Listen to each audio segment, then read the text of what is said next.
problem number 1. Is the equation linear or not? So for each of these, part A and B, we're going to determine whether the given equation is linear or not. Okay?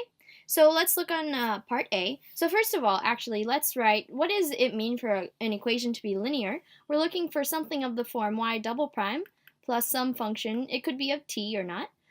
Y prime plus q of t times y is equal to some g of t. Okay?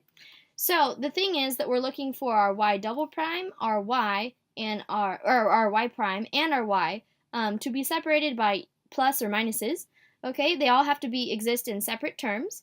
And then also we have to have that each of these, y double prime, and y, are not kind of like stuck in another function, like a cosine or a sine or anything like that. Okay, they have to be on their own.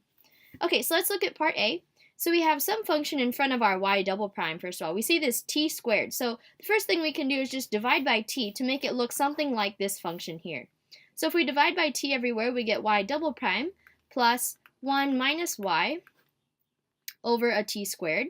Y prime is equal to cosine of 2t over t squared. Okay, so we have our y double prime by itself, that's fine. Then we have a plus, and then we have a 1 minus y over t squared times y prime. So automatically we see there's a problem going on, right? Because we have our y being multiplied times our y prime.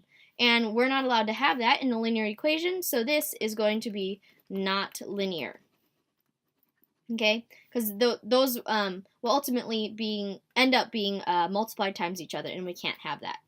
Okay, so let's look at part B now.